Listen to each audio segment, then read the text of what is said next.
like to welcome you to the first fireside chat from Startup Grind. It's very super happy to be here. We are relaunching this concept coming out Silicon Valley, and I'm glad to have so much of an audience today for this first one. Before we jump into our chat with our super great guest today, I would like to introduce you to Peter, CEO from Allianz X, who would like to give you a little bit of a context of where we are now, what's the environment in which you're sitting, and the Allianz Global Digital Factory. Absolutely. Thanks, Sabine. Sorry. My name is Peter. Very happy to welcome you all tonight. I'm the CEO of Allianz X. Just telling you in a second about Allianz X. First of all, welcome here to the Global Digital Factory, GDF. Do you like the place? Yeah. I think so as well. It's and I was just actually said, so I'm not working here, but I was just said this is tonight the very first public event of the Global Digital Factory. So you're like the first guests of this wonderful location, and probably sometime in the future when there will be events either in the summer when sun is still shining, or probably during the day you will see that the view is perfect and the sun is floating in, so it's really a great space. What does GDF do? GDF is a prime example, I would say, of the new approach of Allianz to innovation. The team that is working here, it's, I don't know the exact number, 50 or 60 staff, I would say. What they do is basically, according to very lean and agile methods, building customer journeys and building products based on those customer journeys for Allianz. And then bringing them into the various Allianz products, into the various Allianz countries like Allianz Deutschland and others. So this is where the future products of Allianz are being developed. This is here. I said earlier that I'm with Allianz X. Allianz X is another part of the ecosystem, of the innovation ecosystem of Allianz, the new innovation ecosystem. Allianz X is basically the venture fund and company building vehicle of Allianz. So what we are doing is we are building companies, and we are helping help startups, external startups, to grow with the help of our money, with the help of our connections, and help them to become hopefully very promising startups and key players in the future insurtech markets. So this is only just a beginning. This is a small part of the ever-growing Allianz innovation ecosystem. And also what we do here tonight, so opening up our spaces to the Munich startup scene, is also only the beginning. So you will see that a lot more often in the next weeks and months. So I think this and also probably other Allianz spaces will be household names in the startup ecosystem when it comes to events and everything else in the near future. So enjoy the evening. Welcome again, and I'll hand back to the wonderful Sabine. Enjoy the night.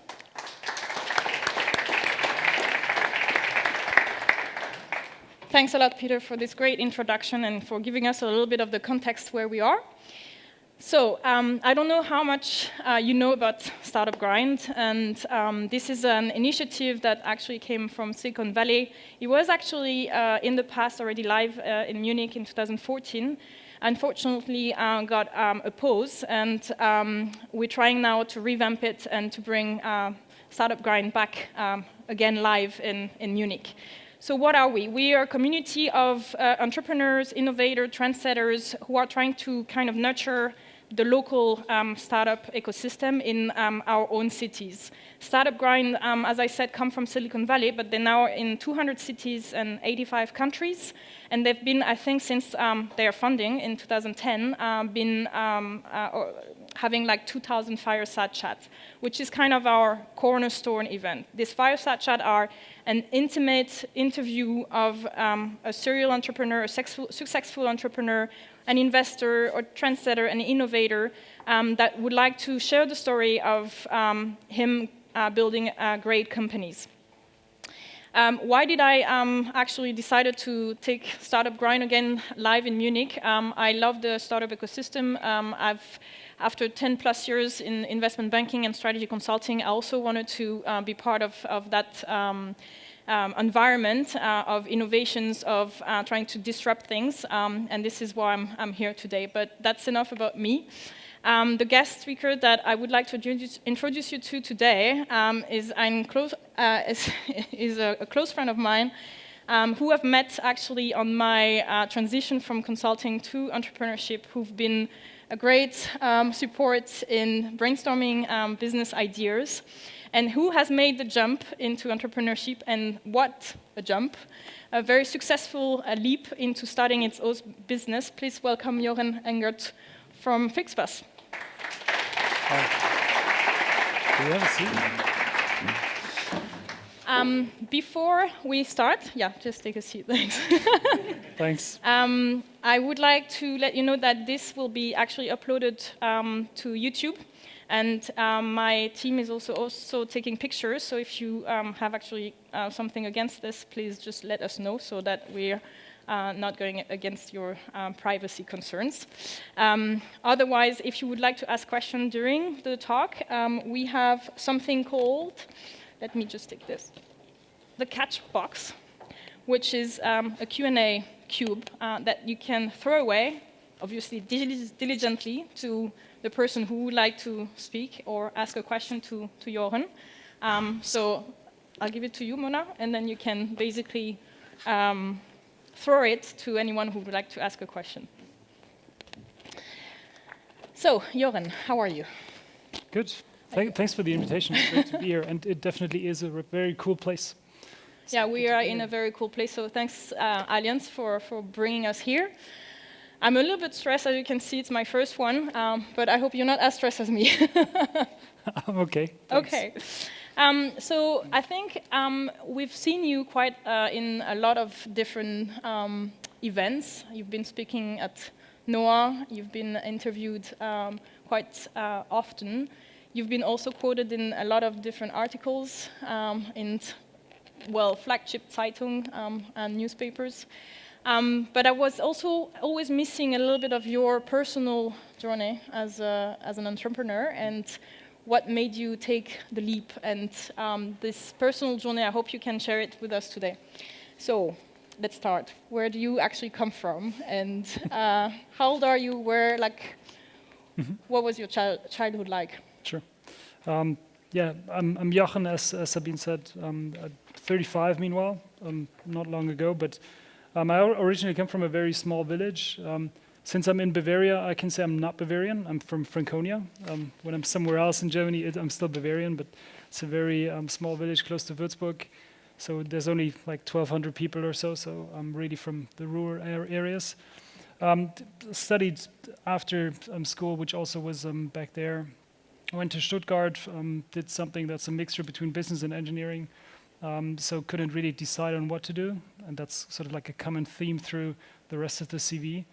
Did business engineering, spent some time abroad, so went to Canada, because again, couldn't decide whether it's going to be English or French, so I actually chose a city which is on right the border where people speak English and French. So very indecisive throughout. Yeah, sort of. And after university, I actually, again, couldn't sort of figure out which industry to go to, insurance, automotive, whatever.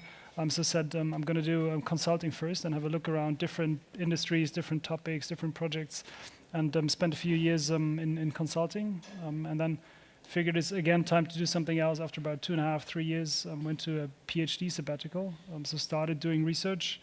Ultimately ended up... Let's stop here. Did you have any encounter with entrepreneurship before you started consulting, or were you friends actually also entrepreneur? What was the kind of the ecosystem you were living in your early academic years? Well, my home village isn't quite Silicon Valley, so I didn't actually have too much exposure to entrepreneurship. I guess from the university times, most of our colleagues and sort of fellow students went into automotive. In Stuttgart, there's a lot of sort of OEMs around, and there's the classical target employers there. During the consulting times, we did have a lot of colleagues who kind of moved into an entrepreneurial adventure. I, for myself, always figured I'm probably not going to be working for someone for a very long time. So I'd always had that inspiration and drive to do something for myself. You didn't want to have a boss. Yeah, pretty much. So we did sort of some smaller projects during university. We were organizing ski trips and stuff. So if you want to call this entrepreneurial, then it's very like small scale.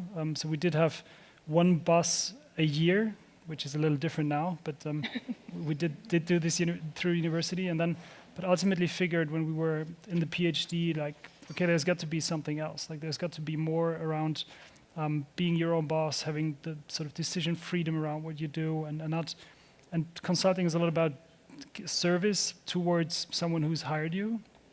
And this was a great experience, and I did have sort of a lot of exposure to different topics, and it was really interesting and great colleagues around. But ultimately, I felt like I don't want to be the one who's sort of supporting someone and just supporting and preparing decisions. I'd rather be the one who takes decisions. And then we've always had that drive, and with three founders of us, we wanted to build something that's creating jobs and where we sort of can set up our own team and hire the people that we like and create an environment that we like. And that was the initial sort of drive that we had. I was more thinking about 20 people or so it turns out to be a little more now.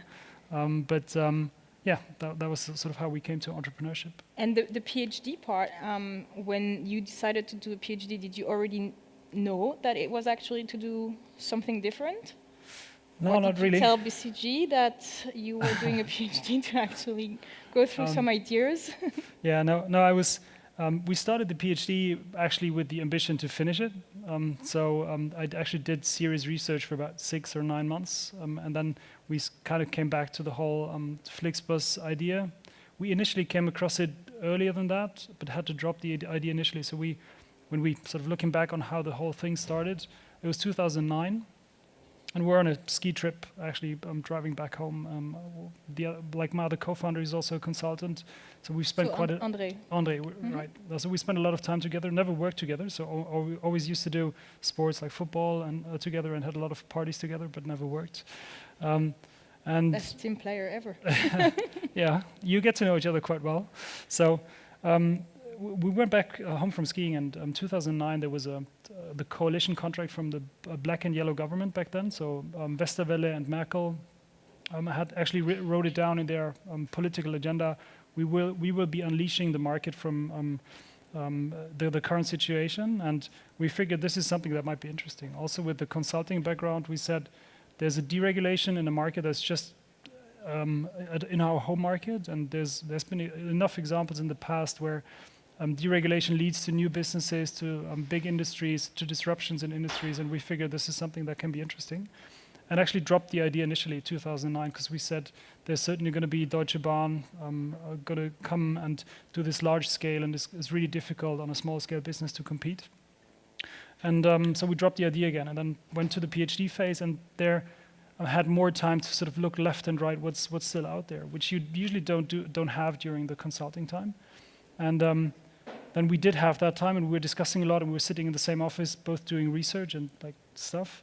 So half time doing the research for the PhD and half time looking at. It took some time we were like ideas? 50-50. It was like 90-10 initially, and then it got to 50-50 ultimately, and we ended up How many doing ideas did you go through? Quite a few. We've actually spent time with also our third founder, Daniel, who's our IT guy. So I can only recommend to get someone on board who has an understanding of tech. That's certainly helpful. So we went through a few dozens of ideas, I guess, through different stages, and we were like throwing stuff away early on and like going to more detail with a few other things. But ultimately then there was a point where the discussion in the media and politics started again about the deregulation. So it was 2 years silence, like nothing happened. And then it started again, and that was probably the biggest mistake Deutsche Bahn ever made, that one of their board members said in public, we're not going to be active in the market. We don't believe it's interesting and attractive. And we were like, oh, well, maybe there is an opportunity. And then we kind of got back to it and started discussing it again and figured this can be a really cool chance. And yeah. So, and reverting back to the ideation process, so you had a couple of ideas that you went actually very much through and studied the business model and were about to jump, and then some others that were sort of thrown away, and then Flixbus. So what made you like, is this just the coincidence of finally the Deutsche Bahn announcement that they would not pursue this initiative, or? The announcement sort of brought us back to the idea, and then when we looked, I mean, initially we dropped it because we said, okay, there's no way you can compete. And then we came back to it because they said we're not going to be active in the market. And then we looked deeper into it and really looked into what can a business model be? Will we be owning the buses, employing drivers, or just be an aggregated platform, just redirecting traffic, doing that type of stuff?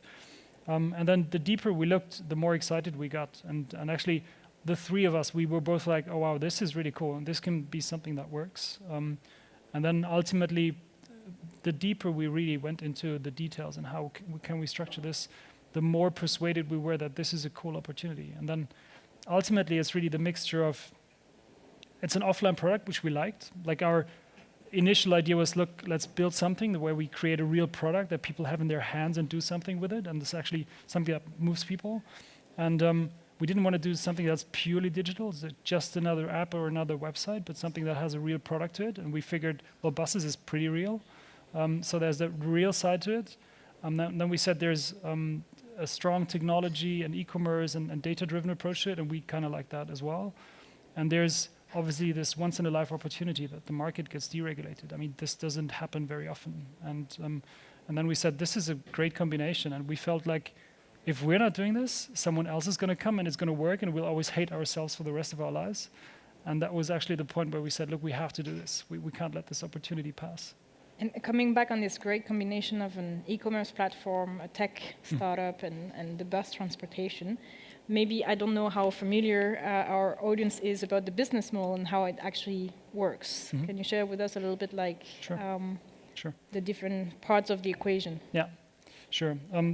And as I said before, we really went through what is the business model going to be, and where do we, and that was our driver, where do we add value, and what does it take to build a big company out of this? And we've been calculating how much does it cost to buy a bus? What's the salary of a driver? How do you employ these guys? How many do you need? How long can they drive? Like all of this. And then we figured, well, we're not going to buy buses. So we figured there's... Actually, in Germany, there's 4,500 bus companies out there. And we said there's people who have been doing this for decades, and we're probably not going to add too much value when we just copy what they do. But we felt you need someone who builds this overarching platform and brand, who develops the network, who makes sure that this is a nationwide network, this is all standard, how you book the ticket, how your customer experiences, etc. And we felt we need to partner with these guys who are classical German Mittelstand. So it's really hands-on, very pragmatic guys. It's usually family-owned businesses through several generations. A lot of weird characters in the industry, I must say, but it's just quite a ride to meet all of them. And how do you pitch them, actually? Yeah.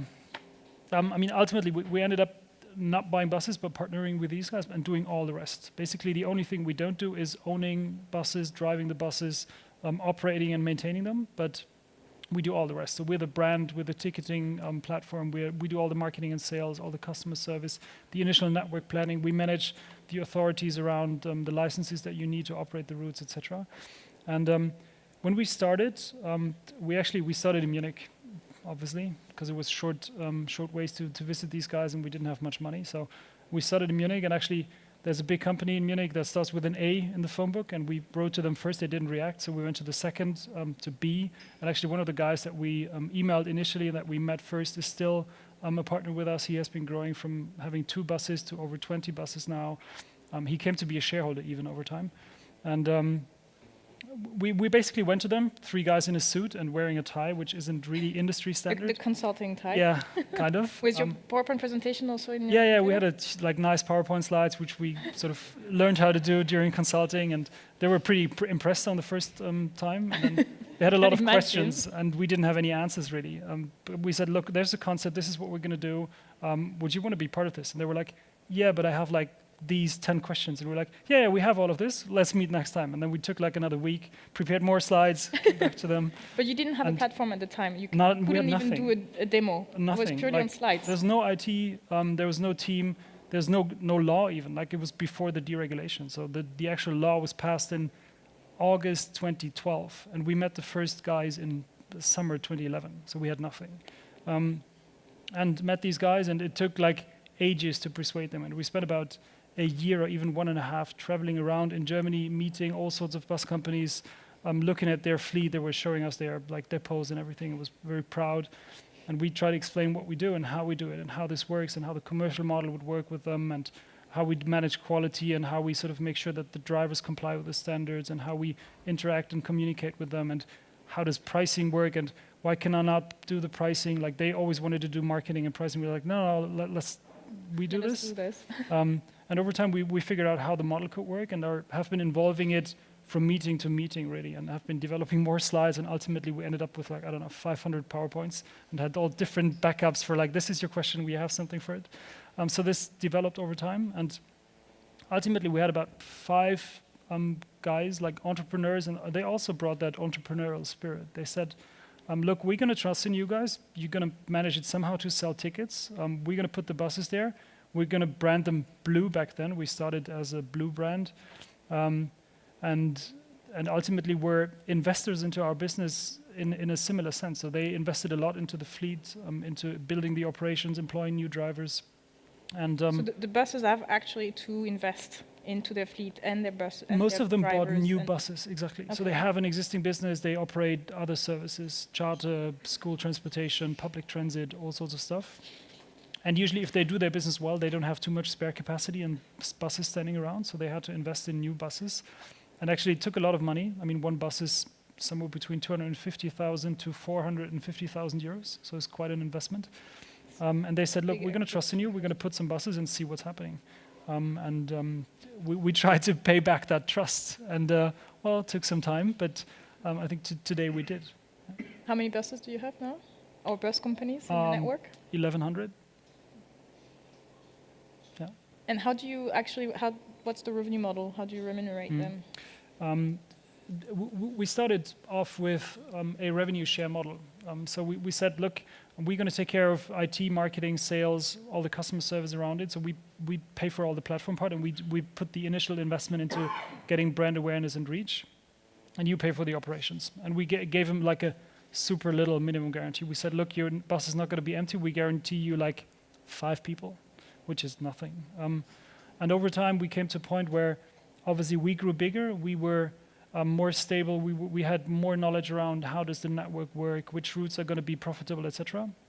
So we've been increasing the minimum guarantees for them. So they do have a certain downside protection, but still there's a risk involved for them, which makes them partners on eye level and which makes them entrepreneurs. And we really are looking for this because this is creating a super strong incentive for them to also create a good product experience and to make sure that they deliver the quality, that they run after their drivers if they don't comply, and are really ultimately entrepreneurs together with us. And Because make sure that the drivers have also to comply against question. They wear uniforms and they have a standard speech in terms of welcoming the customers and how the ticketing process and the check-in works and everything. So there's all sorts of processes around it, and we try to really specify it to all level of detail to make sure that if you enter a bus in Munich, in Berlin, in Prague, in Paris, in Budapest, in somewhere in Europe, you'll always have that same experience.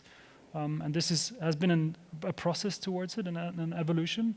But the model for us is really key to what we do, and we strongly believe in the revenue sharing and in giving them the incentive to improve over time and to make sure they also participate from the upside.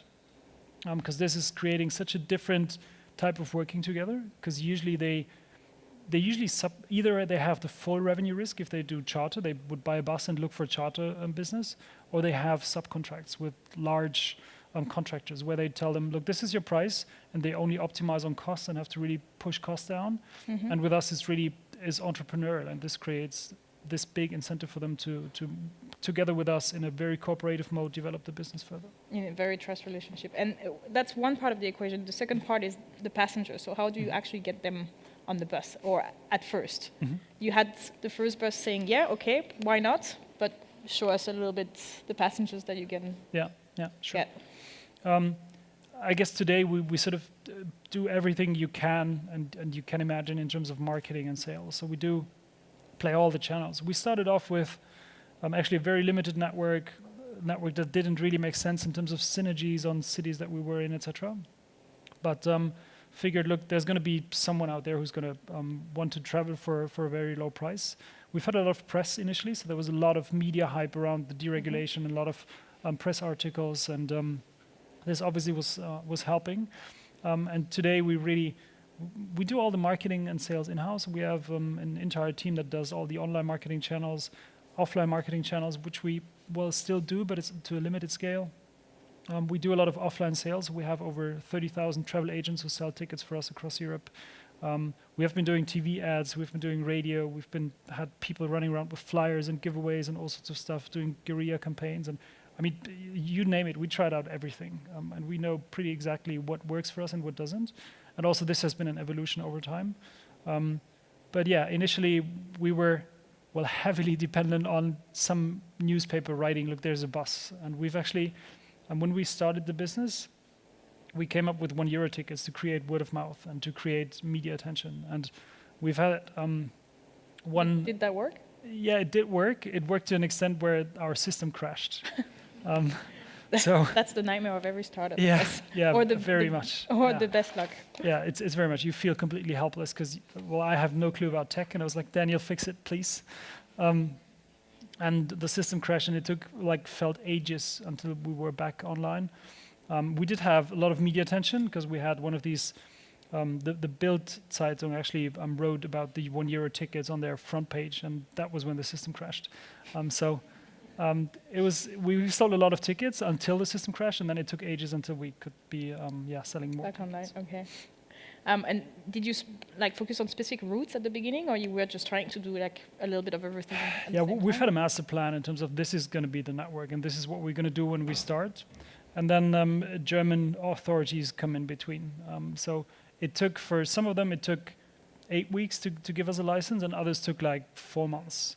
So we said, look, we can't really wait any longer because there's been competition going on, and we were like, all right, whatever, let's just get started. And we started with something that I wouldn't really consider the perfect start network, but we just had to make a compromise and had to be pragmatic. So really started off having Munich, Nuremberg, Nuremberg, Cologne, Cologne, Dresden, and something in Hamburg. So it's completely random. It's very opportunistic. Yeah, super opportunistic. But we just felt, look, let's get started and see later how we're going to fix it. Yeah. Pragmatism. Yeah. And you mentioned also you're also a tech platform. So I guess big data or data plays quite a role in how you maximize the routes. Yeah, yeah. Absolutely. And this is what a lot of people sort of don't see and forget. But we've been building all the tech that we use today ourselves. So the whole ticketing system is custom made and built by our team. We control all the buses by GPS. So we have a device in the buses that sends a GPS signal to our system, and we manage delays and the whole sort of route network through that. We have, over time, developed our own planning software. We looked at the market, whether there's something that we can use, but ultimately, the way we need it and the way we wanted it is so specific to our business that we built it ourselves. We do all the marketing automation ourselves. We have a yield management system that manages prices over time. We just had a press article saying that we have 100% price increase over Christmas. Surprise, surprise, there's much demand. So this is happening through our system. And everything that's sort of like the whole environment, including connection to our ERP system, the BI system and data warehouse that we use, and all the automation that happens on the data. I mean, today we have somewhere between 100 and 200,000 passengers traveling with us every day. So that is a lot of data. We collect traffic data, CRM data, travel patterns, obviously, from customers, and ultimately try to use the data to improve the customer experience further. So it's really, if marketing people talk about segmentation, then I believe that's bullshit, because ultimately you have a segment of one, and you have to tailor your product so much towards your customer that everybody gets this individual experience. And this goes down to what's the welcome page on the homepage when you go to it, and what's like the initial route that we offer you when you click on our website, and how does the app experience feel towards you. So there's so many details, and that's why we feel the big investments that we do is into our tech team, and this is where we're actually growing the team even further. And that's why we're so much more a tech company than you can see from the outside. And did you actually dream of being such a tech company when you started? I mean, did the vision of what you wanted to achieve when you were with Daniel and Andre looking up a different business idea? Well, we never hit a single business plan so far. if I look at the first business plan that we made, and that was already past talking to angels, that was when we talked to VCs, and they said, look, it's too small, make it bigger and come back. Then we made it bigger, and we felt this is pretty big, and we said, we're going to be 30 people after 3 years. We reached 30 people after 3 months. And today we're 850 people. So if someone would have told me 3 years ago that we're going to have 850 people working for this company and like developing the product and improving it and like being passionate about it, I would have called him nuts. Like we would have never believed it. Same actually that happened to us when we told people initially, look, we're going to do buses. They were like, yeah, right. I don't think so. Including our girlfriends, meanwhile wives, but everybody thought we're crazy. I actually had a very good friend of mine who came to me just a few weeks ago and said, look, I like for years I thought you're crazy and it's never going to work, but now I can kind of see that it's working. Kind of see. Yeah. So yeah, it actually happened a lot faster than we thought it would happen, and it turned out to be a lot bigger than we thought. But yeah, I'm not complaining. That's fine. And do you feel like you're still a startup? Or have you like now embraced so much of the processes and tools of corporates that the startup spirit has fainted? We try to not embrace corporate organizations and cultures and processes. Now it's really, this is the one thing that we probably care most about and what we believe is really key to what we do and key to where we stand today and what we believe will be the future for us is to make sure that we keep this startup environment, that entrepreneurial spirit, that passion into the team. If we lose this at some point, this is going to be really, really critical and dangerous for us. So are we a startup in a sense that you sit in one room and sort of share everything across the table and where everybody knows what everybody else is doing? Certainly not. And we sort of went through the process from being that 3-people team sitting in a very small room that's probably the size of this stage, to being 800 plus people. It's pretty fast, and you run through the phases of what they teach you at university of organizational development quickly. So the first hard point was when we had to draw an org chart, and people hated it. Because you write down what everybody's supposed to do and what everybody's responsible for. That means that people have to give away stuff, and they cannot do everything at the same time. And people really hated it. And it took us actually very long to do it because we felt they will hate it, and we were afraid of that step. So we did draw that org chart ultimately, and we sort of made people move to this is what you have to do. You have to specialize. You can't do everything. So you started with job descriptions as well? Well, not yet. Not yet. Not job descriptions, they were titles. And we told people, like, this is the 3 things you need to focus on. And then you go through more org charts, and it's going to be more layers and all of that. And then we figured, well, there's a few processes that maybe we should get right. And we looked into how do we do this. And the first tool we used was Excel. So we just mapped the process in an Excel file that they used in weekly meetings and went through it and put check marks and stuff.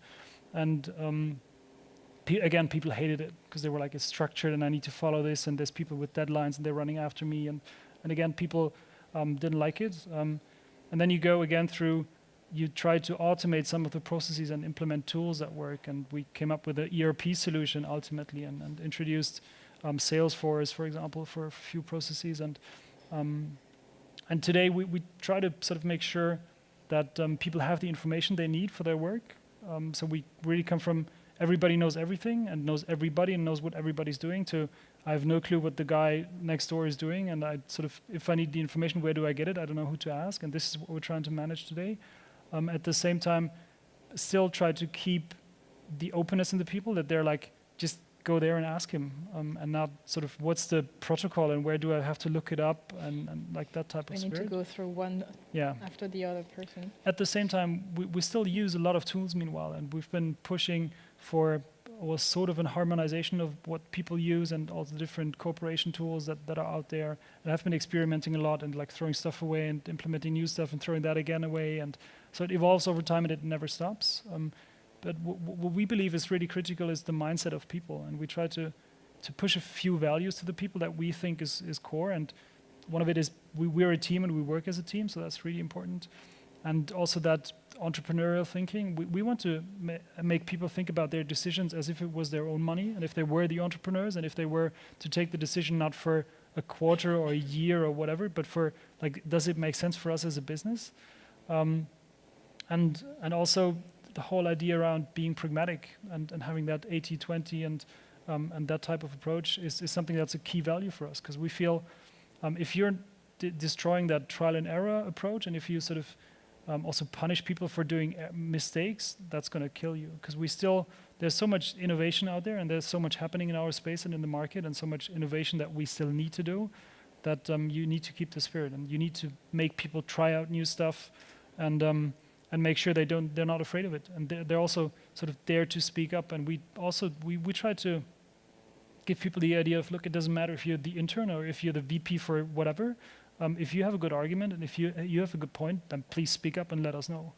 And we're trying to do this through a lot of different events that we use internally. We've actually today had our welcome day. It's a little late because 1st of December was a few days ago, but we meet every new colleague regularly. So every month we sit together with the new colleagues and we tell them, look, this is how we want you to work, how we want you to think about our business, and how we want you to think about your task and your challenge, and how we all want together, you to... or the management team? No, it's us as the founders, Okay. and everybody, like all the new starters.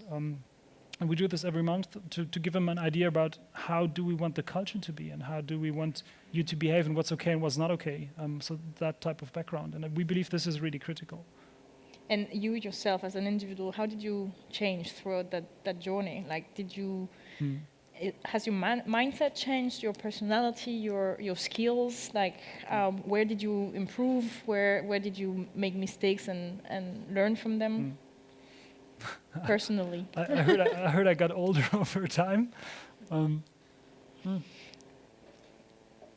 Of course you do change, and you sort of change the way you look at things, and but in a lot of sort of spaces, I think I and we didn't change too much. Like, from the basic idea of what we do and how we want to work together, this was the same 3 years ago or 4 years ago as it is today.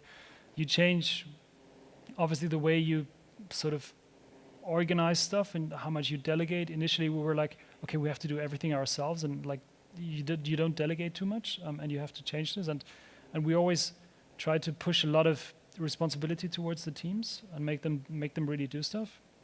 But ultimately, always had a check around, okay, is this actually gonna be what we do?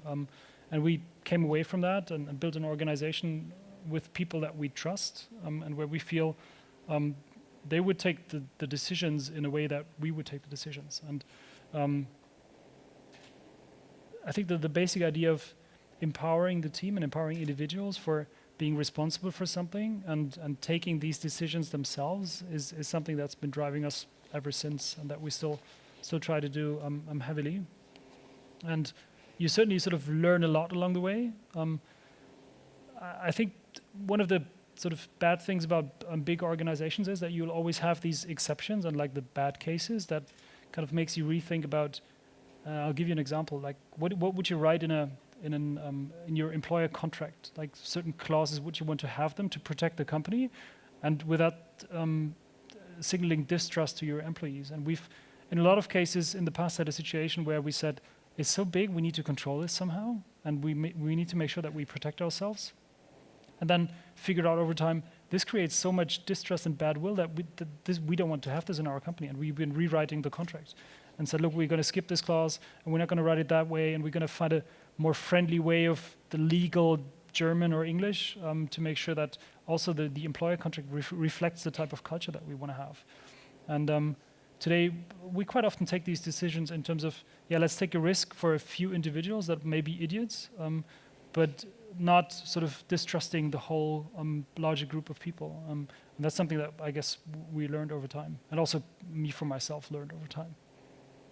And talking about team, because like coming from my experience, it's always very difficult to have the right team combination from the start, and to kind of trust the people wanting to build a company. So with André and Daniel, was it like an easy ride? Was it love at first sight? Was it How did you feel like, okay, this is the two guys I really want to build this with? Well, as I said, we've been knowing each other for quite some time and spent more like private times with each other and been sort of very open and like have been getting along well and have been friends. And I think we figured also discussing over business that we share a sort of common understanding of what we want to do and what we don't want to do. And we never thought too much about it, actually. So always had a feeling that, okay, this seems to be complementary. We do share different perspectives, but at the same time have a very similar idea of where we want to go. And this always worked for us, and it actually still works today. So we still are different characters and have very different perspectives on certain topics, but ultimately, if we sit together and have a very open discussion or disagreement or whatever you want to call it, we'll end up with having a joint understanding and taking a joint decision. So there's actually very rarely been a situation where we said we're completely disagreeing and we're like, we don't find a common understanding. And this is critical to us. And we've actually, and I hope this also sort of comes down to the team, that they feel we're talking in one voice and we've been taking joint decisions, and we've always been doing this. And we're running this company still as a founder team. And this is something that I believe that's really important to us. And yeah, I've seen other teams where this didn't work. And you should certainly, if you sort of start into a startup and a company, you spend a lot of time together. So you better make sure you get along, and not only on a business perspective, but also very much on a private perspective. And I guess we're also, it's a little lucky, of course. You never know in advance what's gonna happen if you really have problems or if you run into hard times. And we certainly did have hard times and did have a lot of problems along the way. And you never know that in advance. So I guess it's also a little bit lucky that it worked out that way. And so you would rather say, like, take friends on board when you start a startup than colleagues? I believe it certainly does help if you know each other better than just from a sort of business perspective. You probably better be friends over time if you're not friends before, because as I said, you spend a lot of time together. So it's certainly helpful, yeah. Going back to now, like, your expansion plan. So in which country are you now? Well, 22. We started in Germany, obviously, then went to quickly to a few other countries just because we're going cross-border. So our major countries are Germany, France, and Italy. We do have networks in Austria, Switzerland, the Benelux countries, the Czech Republic, towards the Nordics, all sorts of countries in Eastern Europe.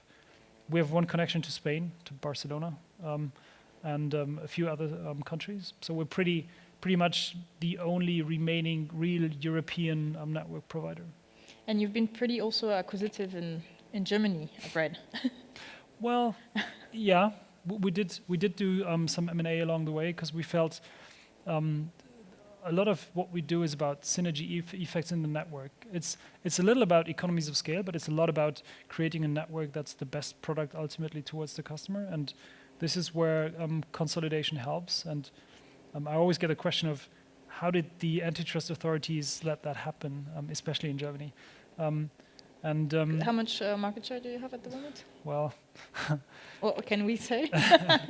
in Germany, it's probably 95% in our segment, where, to be fair, we think the market is not the bus market, but it's the mobility market. Yeah, it depends how do you define the market. And if you look at the different segments, it's not a surprise that you end up with a player that has a very large market share. And also the other segments, I mean, trains, obviously there's one large player. In airlines, just with what happened recently to Air Berlin, there's going to be one very large player with Lufthansa. Also in the carpooling segment, there's a dominant platform that has 95% market share. It's very natural that you have these strong network effects and that ultimately there's one player who makes up that market. So if someone ever thought there's going to be a long-term scenario where you have 4 or 5 players with 20-25% market share, that's just not realistic. So in France, you can say to SNCF that they should rather leave. Yeah. Yeah, right. And so what's your secret sauce actually to beat the corporates? So SNCF in France or Deutsche Bahn here? Because recently Deutsche Bahn announced that they were giving up their Berlin Linienbus. So that's another kind of success for you. Yeah. Reaching out they to already 100%. have. They actually left the market about 5 weeks ago. What's a success? I guess we've been asked that quite a lot, and initially, also when we talked to investors, there was always that fear of corporates coming and giving a lot of money and spending a lot of money, and without dominating the market. And they did spend a lot of money, i.e., lose a lot of money. Ultimately, I think we did probably a few things right on the way. So we've had a better idea around how you structure the network, what's the stuff that customers value, what type of product features do you need. And we've been much more aggressive than anybody else, out of the drive that this is what we do. Like, I mean, we've been spending our lives on this. So we wanted this a lot more than anybody and a lot more than any other corporate, and we've been a lot faster than anybody. Until they take decisions, we've been opening up 5 other routes. Yeah, this is actually what your colleague from Flixbus said, like die Schnellen fressen die Langsamen. That describes it pretty well. So we've been a lot faster. We've been much more aggressive on the expansion because we actually figured out for ourselves very early on that the more market share you have and sort of the more offering you have towards the customer, you'll have so many benefits out of that it's going to be a good investment to really scale early on. And this is what most of the others just didn't understand. And then ultimately, most of them have been doing this as a side gig. So Deutsche Bahn is doing trains and Deutsche Post is doing parcel and stuff. So it's not their core business, and they're not focusing on it. And actually, you should question whether the board should focus on a business that for them was really small. And they didn't have the passion. I believe they didn't have the right people, the right mindset to do it. And they didn't have the bus partners like we did. So we were just able to be faster, act faster, decide faster, and scale a lot faster than them. Mm-hmm. And so what's next then? What are you going into, I don't know, freight into, so you're going into charter bus, I've read? Yeah, we already are. Okay. Yeah. Osteuropa, Eastern Europe as well? Yeah, so we will do a few things. One is obviously we will continue our expansion in the countries that we are, and we still believe there's so much more that we can do even in the more mature countries like Germany. So there's a lot of cities that have only limited or no connection to the network so far. So going a much deeper level into the smaller cities. Mm-hmm. I don't believe my home village is going to get a connection, unfortunately. But there's a lot more that we can do. But we'll do this across Italy, Germany, France, like the bigger markets. But we'll also do more cross-border connections. We'll go into smaller countries. We'll go to the Nordics next year, expand towards Eastern Europe. And I don't see any reason why the product shouldn't work also on other continents. So obviously we look also sort of on a broader and global scale. US might be interesting. I believe the market is actually very old-fashioned. The bus has been there ever since, but who's ever been on a Greyhound might have an idea around the product image and the brand image. So there's a lot of more countries and stuff that we can do. And also from what we've built, like technology-wise, customer and brand-wise, we feel that there's more products that we can add to this. And the charter example is a very good one, where we said it's a super fragmented market. There's no online booking opportunity for it. We do have the partners to sort of do the fulfillment and the operations, and we just have to build the platform around it. And we do have a very good understanding of how operations work, how you price these type of services. So that was a natural fit for us. And we do have a lot of synergies to our core business. We want to make sure that our partners benefit from what we do and get a higher market share also in the charter market. So yeah, we're going to do a lot around technology developments and innovation around our system and core of the business. And in terms of innovation, electric or autonomous buses? Yeah, that's certainly like the key sort of mega trends in the industry. And there's probably a few. You talked about electrification. That's something that's going to be driving the industry. Usually buses are at the sort of very last stage of automotive innovation. It's usually cars and trucks first, and then it's buses last. And we just talked to one of our Daimler's a shareholder with us, one of the Daimler representatives from the bus business, and he said, look, the steering wheel is still manual in a bus, so there's actual like mechanical parts to it, and it's very difficult to automate this. So autonomous driving in buses is going to take some time. Electrification is something that we would welcome very much for especially the inner city traffic. So we do have some politicians that still believe we're not environmentally friendly. I still don't get why they have that perspective, but still. You're green. So, pardon? You're green. Yeah, we're very green. Not only from a brand color, but also from the carbon footprint is actually very efficient. So yeah, there's going to be electrification. Autonomous driving is actually, I believe, is going to help us a lot from different perspectives. There's going to be phases on the highway where the driver can just relax and put on the autopilot. But also, and this I believe is for us maybe the critical and key trend in the industry, is that mobility will be much more perceived as a service, and people will have a very good understanding of how much does it cost. So you'll have an idea of euro per minute or euro per kilometer. Yeah, much more transparency.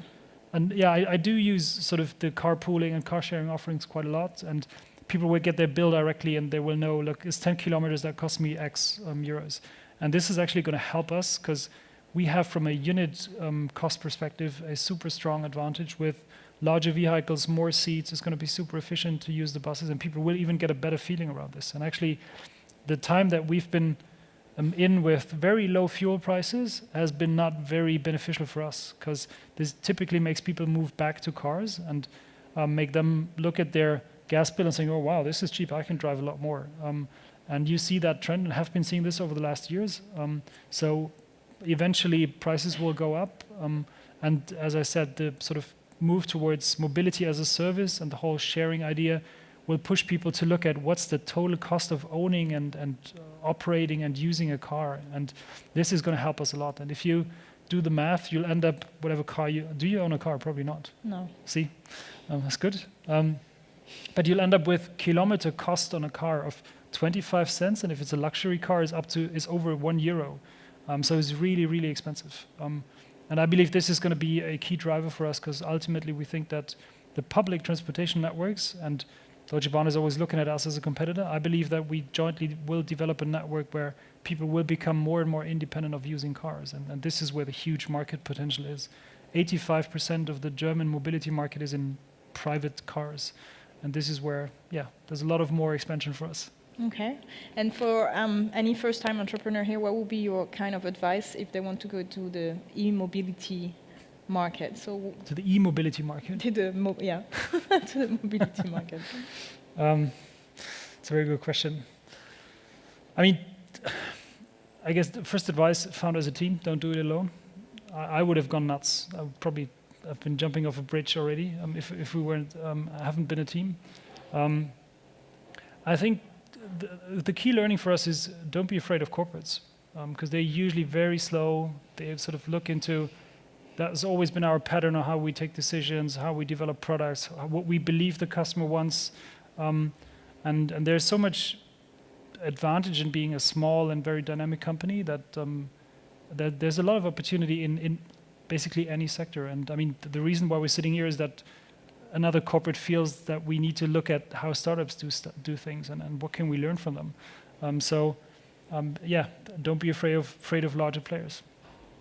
I've read in some articles that you also talked about listening more to your senior advisors and in your investors. Is that something that you learned along the way as well? Yeah, that's right.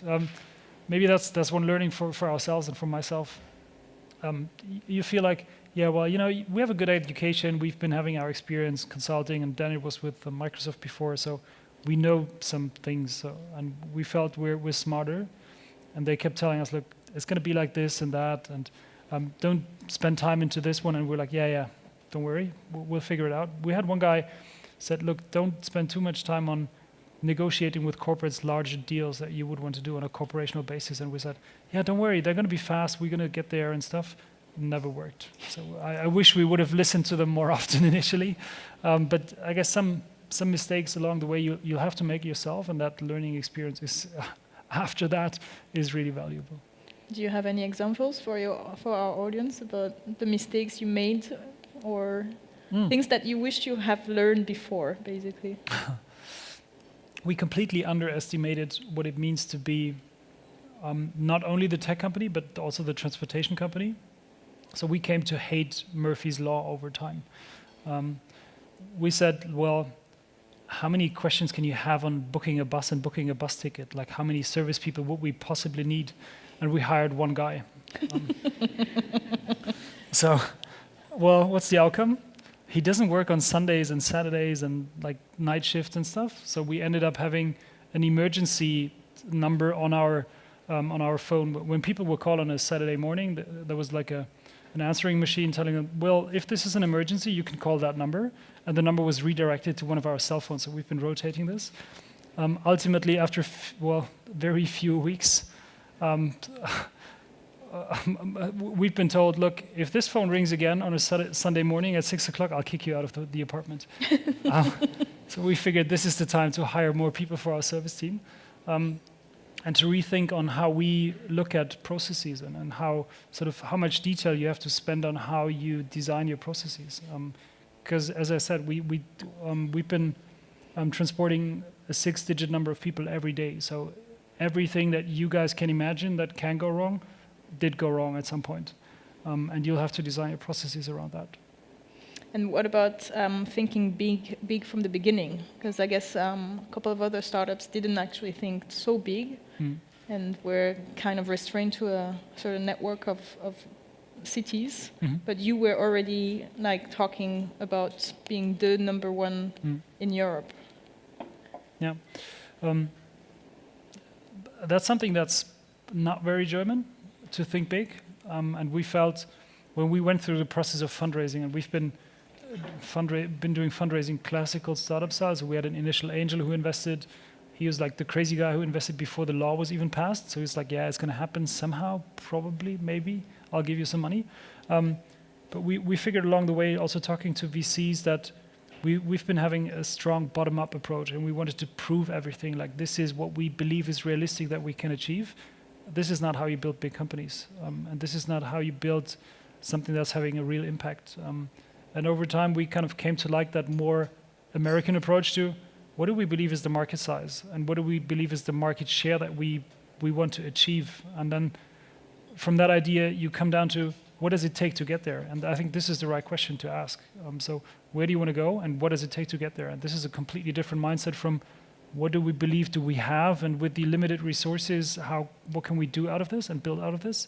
And the mindset of where do we want to go and what does it take is completely different. And this is something that we've also, I guess, learned over time. And also from the discussions that we had, especially with VCs, what you can call the crazy cowboys of, yeah, make it big. And like we've been asking initially for like a sort of mid 6-digit funding number. And they were like, what can you do with 10 million? And we're like, what?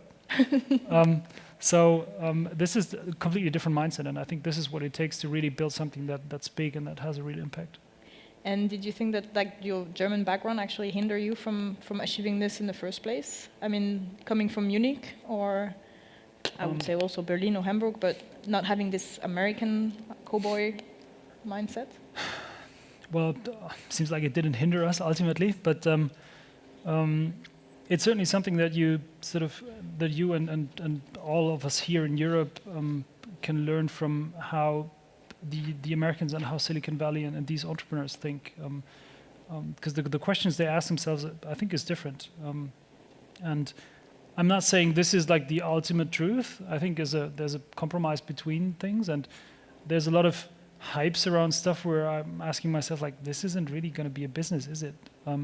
So I think you do have much more sustainable companies in a lot of parts of Europe.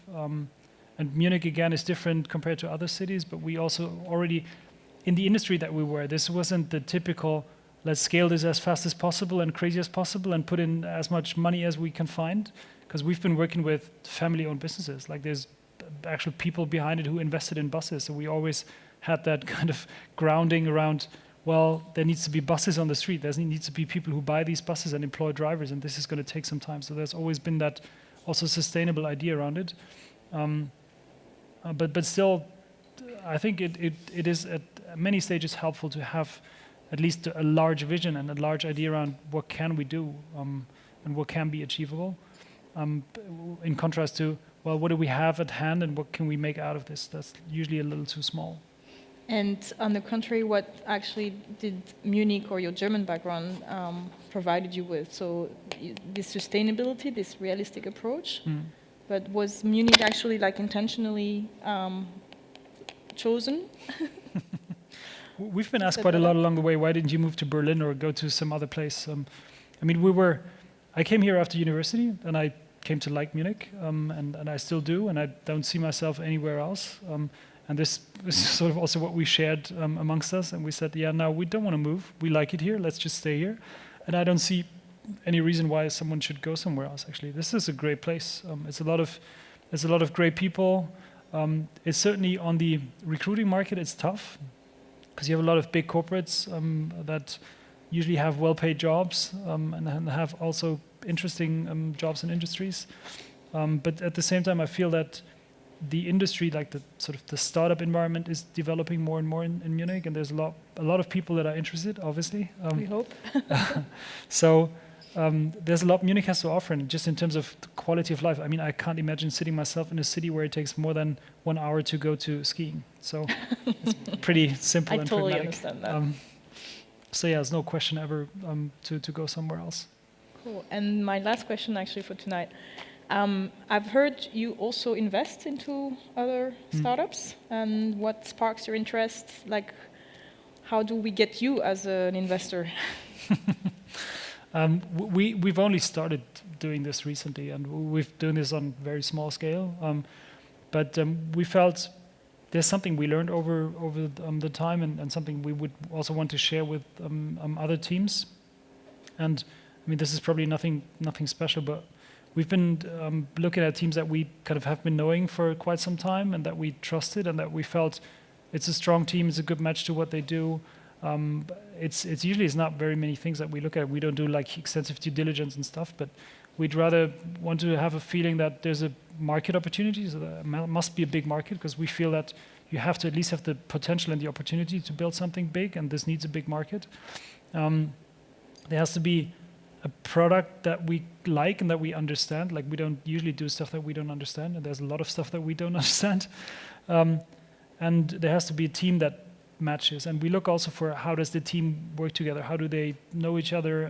Are they sharing the same vision, but at the same time complementary? And then it's very much a decision by the stomach in a lot of cases, I guess. So we've just started this, and I think we do have met some very cool teams along the way, but the focus for us is always going to be Flixbus. Like, this is what we do, and this is where we spend 120% of our time on. Yeah. Well, I hope the success continues. I hope Thanks so. a lot, Jochen. I'm going to open the floor to any questions. If anyone's... Oops. You have to really hold it really very, close to your mouth. Yeah, it's fine. I like it that it's green. It's cool. Yeah, see, we thought about you. I just want to ask you, when you talk about some incident happened because your system crashed, right? Sorry, say it again. Your system crashed Yeah. During the initial days. So how do you see the information technology, how important it is, and the changes? Because a technology which is new today, maybe in a couple of years, it may become a legacy technology. Yeah. So how are you managing it, and what kind of importance you are giving? Yeah. It's a very good question. And it sounds weird because we're only a few years old, but we already have legacy technology and legacy system and technical debt, if you so will. And we're trying to continuously also focus. We see this as an investment. Like, we have a structured process on how we prioritize our IT team and the capacity, and we always have a certain portion of that goes to fix technical debt and make sure that the system is also going to work in the future. So it's actually a longer roadmap and strategic agenda where we say you have to reshape the system and redesign the architecture and innovate around this to make sure that it's also going to be working in 10 years from now. And this is I think we understand this, and I think this is what you should be doing. Have to understand this as a continuous process. This is never going to stop, because technology is going to evolve over time. Languages are going to evolve over time. Customer demands are going to evolve over time, and also everything around the architecture itself, DevOps, etc. So there's a lot of stuff going on, and you have to make sure that you stay agile around this, and that you focus on this. And this is an investment that hurts, because we feel I could use these guys to add a new product feature, which is actually creating money, like making direct impact on our revenues. At the same time, you have to do this, and this is a commitment that we constantly make. I think there is a question over there. You have to throw it. Thanks. Yeah, quick question. I found it very interesting that you used the kind of Peter Thiel example of monopolists always try to frame themselves as a part of a very much larger market. Like Google is not a monopolist, they're just a small player in the global advertising market. Do you see any risk of the BNetzA or the European Commission at some point stepping in and regulating your market, like imposing a universal service obligation or non-discriminatory access for suppliers like the bus companies? I don't know. We are very much on the radar of at least the German antitrust authorities, because they, and the driver behind this is, there were a lot of media requests and customers asking, like, how could this happen? Like, how could they acquire Postbus, for example? And they didn't know what to say, because we didn't give them background before. They didn't have too much idea around what we do and how we do it. The reason why they didn't look at it was because we're still under a certain revenue threshold before you sort of are obliged to at least run through a formal process with them. They're probably going to change the law. Like, that's the outcome, at least on the revenue thresholds. We work in a space where you have a lot of regulatory environment, and we deal with, obviously, the guys who give us the licenses, the bus stops, the antitrust authorities, all sorts of governments, municipalities, all sorts of people that are regulated themselves or make regulations themselves, kind of. And this is a continuous topic for us. I mean, Autobahn toll is something that's big in media all the time. I'd actually welcome to not make that huge mess of the toll, but rather increase the tax on fuel. Happy to add 50 cents per liter of fuel. Probably most of you would disagree, but we'd be happy to do that. It would be the much easier solution for everybody and would have probably the bigger effect. So we do deal with regulatory institutions all the time, and it is a certain risk to our business. Ultimately, we believe that we offer a product that's specifically tailored to those who are maybe not having so much money and still want to travel. So it creates a lot of value for a part of the society that's usually not having a loud voice in politics. And this is something that kind of protects us from it. We're not gonna sort of take this lightly, but we believe that the many millions of people that travel with us, and it's going to be about 30 million this year, will ultimately be a strong argument that they're not over-regulating our market. Thanks. That's a long shot. Whoa! We lost the cube.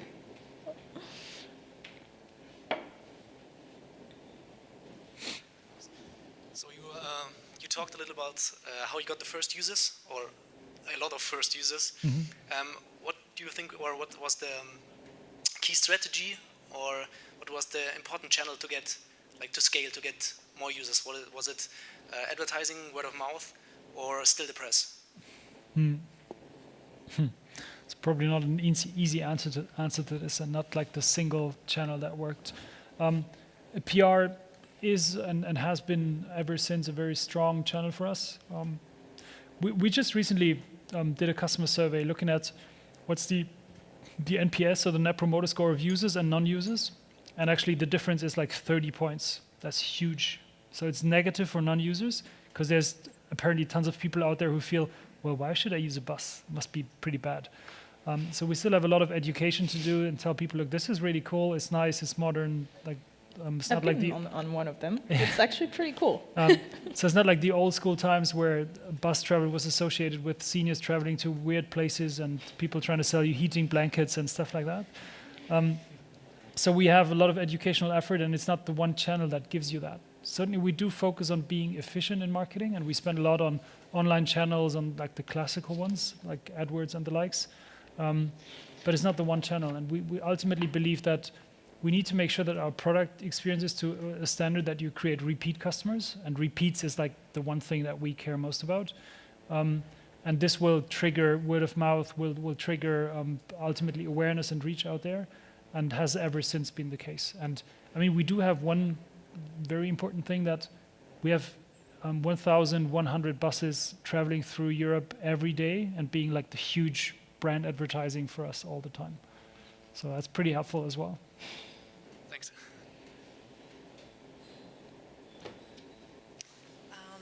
So this is more like a startup advice I'd like to get. So you said that you started off with the team, right? Mm-hmm. So what happens when one of the members of the team falls short, like is not able to deliver? Doesn't deliver? Yeah. Good question. I don't know. I guess we certainly did have times where one of us had a hard time for whatever reason. I guess this is when teams are made. So it's really helping each other through this. I mean, if you figure, I guess my advice would be, if you figure, look, it's not going to work and we don't have the feeling it's ever going to work, then you probably have to take a decision. But ultimately, a team is there for helping each other. And this is what I said with, I'd never found myself alone. This is really crazy, because it's really a roller coaster, not only in terms of workload, but especially on the pressure that you get and the responsibility that you have. And you always need someone on, well, I feel you always need someone on eye level that you can talk to and exchange. Team-wise, so if I'm not taking this to the founder team, but to the broader team,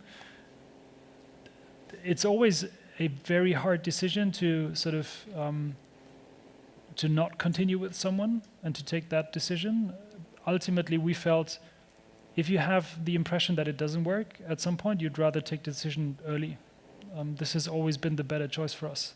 And in the cases where we said, well, maybe it's going to work out, at some point we've always been regretting it over time, because we felt you have the responsibility for the broader team, and in our case it's a lot of people, and you don't want to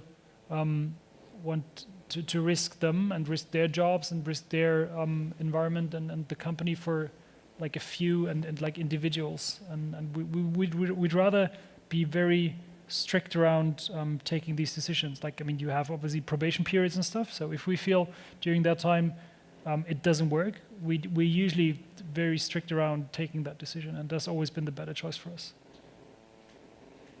Thanks a lot, Jochen. I think you're going to be with us a little bit after. Mm-hmm. We're going to continue with our networking so that you can mixer food and drinks. And for the last questions that are still pending, I think Jochen is available to answer them during the networking.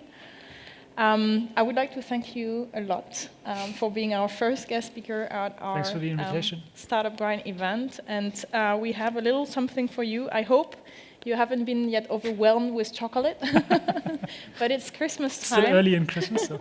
So we still have like a little bit of a priority. There is a Zeppelin on the top. We expect at some point Flixbus Zeppelin. Why not? Yeah. Or you traveling on the Zeppelin like another successful entrepreneur does on hot air balloon. You cannot open it, so we actually printed a picture just to thank you to have chocolates branded Flixbus and Startup Grind. Cool. So thanks for sharing that Flixbus story. Thanks a lot. Thanks.